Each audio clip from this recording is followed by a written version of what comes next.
Okay, so since I was in the other class last quarter or last semester or whatever, I had the same book as Diana. So, sorry, but yeah. Okay, so I named my presentation Dividing the Spectrum because this book is basically about, it's weird, it's very color oriented because of your socioeconomic class rests on what color you can see and how much. And the rules are so weird. So, but anyway, I think of like the human race as sort of a spectrum. Like we all have enough in common that you can't say any one person is completely and totally different from another. But in this book, they divide everybody up. Like their motto that they all live by is "Apart we are together," and I think it's weird, but okay. So basically, this book is about this boy named Eddie Russet, and he is classified as a red because he can only see red. And there's the hierarchy is weird. It's like the spectrum, and the reds are at the bottom, like red, orange, yellow, green, blue, etc. So the violets are at the top, and the reds are at the bottom. But they can't completely treat the reds like crap because they're primary colors. It's weird. So, but basically.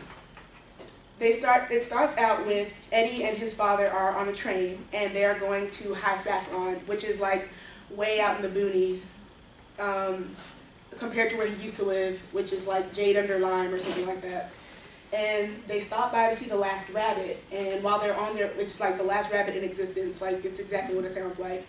And they are trying to get back to the train, and they witness this guy who's classified as a gray, and grays are like the lower class, like they're like the untouchables basically. And so they see no color, or they see less than 2% of any one color, which is what makes them a gray.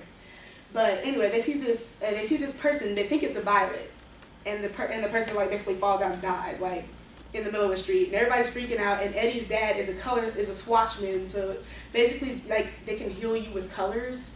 Like if you're green and you're sick, you need a red to like make you feel better. It's weird stuff. But anyway, he falls out in the middle of the street. Everybody's freaking out, and they see this girl, and she's a gray.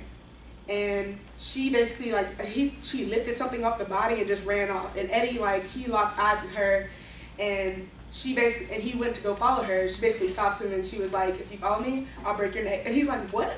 And so, but basically this is Jane, and he basically ends up falling in love with her. So. Yeah, but anyway, they get back on the train. Eddie's dad can't heal the guy, and they go to High Saffron, and this is where they meet like a bunch of weird characters. There's so many weird people. There's Cortland, and he is the murderous lightning hunter of the equally murderous train mother. It's weird. Yeah, they do weird stuff. They hunt lightning. They're afraid of giant swans. They have enormous plants that will eat you.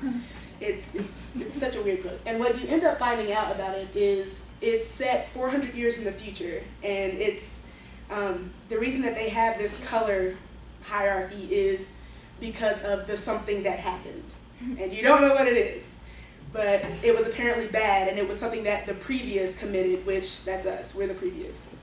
And so what they ended up doing is they follow the word of Munsell, which is like their Bible, and he has a bunch of weird rules, like you can only wear hats on Thursday, don't make any more spoons. It's weird. It's a weird book, but it's great. I love it. So there's also Tomo. He's a red. He's a matchmaking con artist who is also a spoon dealer, and I cannot make this up. There's Lucy, who's addicted to green. Yes, green is a drug. Like they have a couple of banned shades, like Lincoln. Lincoln is apparently like heroin, and it's weird stuff. They're all afraid of the mildew, which is like the sickness that you get, and then eventually you die, and there's nothing you can do. It's weird stuff. But what they end up doing is they end up having to go to High Saffron to basically go find a bunch of new colors, because that was their punishment for getting in a fight at a field hockey game. And so then there's also, I think, this girl who's a violet, and she ends up tricking Eddie into getting her pregnant, and then there's a bunch of other, it's a weird book. But they go to High Saffron, and long story short, they find out concrete proof of how corrupt their society is. because there's this thing called the reboot train, and whenever you stop following the rules, if you break the rules too many times, you get too many demerits, they put you on the reboot train. And they think that's just kind of where you like go to prison and get reconditioned, but really it is basically where everybody is like melted and turned into liquefied human. It's disgusting. But yeah, so basic plot. There's something that happened. That's the weirdest thing, because Eddie has a lot of questions. He really does. And he doesn't understand exactly. He's a weird combination of following the rules but also not understanding the rules. Like he thinks that he's sent to High Saffron for humility, like rehabilitation or whatever, because he played a prank on this kid, but really he is sent because he tried to think of a better way of queuing, which is basically like the British word for waiting in line. And that is something that they just cannot allow. It's too dangerous for you to question the rules. So when he tried to innovate, that's when he was sent out. And he doesn't understand that until Jane, which is the Gray, who always questions the rules, and everybody's always wondering why she hasn't been sent to reboot yet, because she is literally, the most rebellious person you can think of. Think of the most rebellious person and multiply by 10. Because you're not supposed to be violent, she beats people up, you're not supposed to talk out of line when you're a Gray, she doesn't care. She is the one who makes Eddie question the rules. And even though she's beating him up through half the book, he just keeps getting more and more intrigued by her, because he's like, are you or are you not afraid of the rules? And she's like, I don't see why I have to follow them. I don't understand. Like, why do I have to follow the rules? And he's like, because something happened. And she's like, what? And he's like, oh, I guess I don't know. So this is when he starts questioning, and it's actually really, really cool to watch him, because he has been questioning the rules this whole time, but he wasn't doing it consciously. So, but then we get some answers from all the other people. And so the Apocryphal Man is literally my favorite character in the book. He's this naked dude who walks around, and everybody has to ignore him because he was actually, okay, it's weird, he's genetically engineered to live longer than everyone else. So he's a historian. He has the history of the human race in his head. He remembers stuff that the previous had, and that's why he's dangerous. And so that's why no one is allowed to talk to them. You have to pretend that they're not there. You have to pretend they don't exist. And he actually he's been around for like 100-something years, and so he kind of lost his mind a little bit, and so he thought he was invisible, and he just been walking around naked for no reason. But if you give him jam, he'll tell you stuff. It's so weird. But yeah, so Eddie he gave him some jelly, and the guy was like, okay, ask me 4 questions, because this is some really good jelly. So, and so he was like, okay, so he starts asking him questions. He's like, what are those things that are up in the sky at night? Why can't we see in the dark anymore? What did the previous do? And the Apocryphal Man is like, oh, no more questions. Like, and he just like walks away, and he continues to live in their house, and they didn't even know he was there until like 2 weeks later.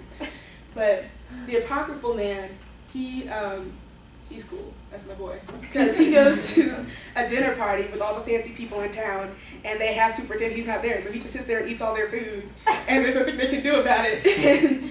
But basically, he ends up explaining a bunch of stuff that happened to the previous, because they start asking questions that no one has answers for. The Apocryphal Man has the answers, and so this old lady has to just repeat what he says so they can pretend that they heard it from her. It's weird stuff. But he is basically the one who starts giving Eddie more of an understanding of what's going on in his world. And so Jane is the one who sparked the curiosity, but the Apocryphal Man is the one who starts kind of satisfying it one tiny answer at a time. And then they go to High Saffron, which is where they find like real answers, concrete proof of the corruption of their society. I think the main theme of this book is nonconformity, because even though they say apart we are together, it has more of a negative connotation than, say, the Android slogan, where they say be together, not the same. That makes more sense. That's what we are. We are together. Even though we're all unique and we all have different traits, I might be able to read better than somebody who can do addition, but we're all still connected in a way. But in this book, they purposely separate themselves based on their differences. And they're differences that are completely and totally I mean, it's based on your color that you can see, like really, you had nothing to do with that, honestly. And that's what's weird about the book is basically when you try to separate yourself or break up people into classes based on something with which they have no choice, that's stupid. But Eddie and Jane are the ones who are going around and they're trying to bring it back. So the theory that they want is the monochromatic world, where everybody either sees everything the same or they don't see anything at all. Because it's not fair to split people up based on color. It's just stupid. But anyway, would I put this in the curriculum? No, because it's more fun to read than it is, I think, a book that you can do assignments and stuff over. I mean, I think every teacher should recommend it just because it's just so hilarious. But I don't think that we should put it in a curriculum. Also because there's not that much that you can get out of it, and then also because it's a series and it's hard to read series as curriculum books. I think the focus is asking the right questions. Is if you have questions, you need to ask them. Like, you're never going to get an answer if you just sit around wondering all the time.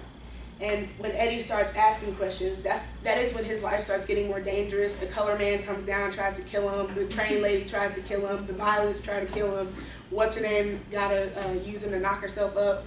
But that's also when he starts to, even though he can only see red, that when he starts asking questions and getting these answers from Jane, from the apocryphal man, from his dad who lied to him and told him that he was adopted, this is when he starts to actually see.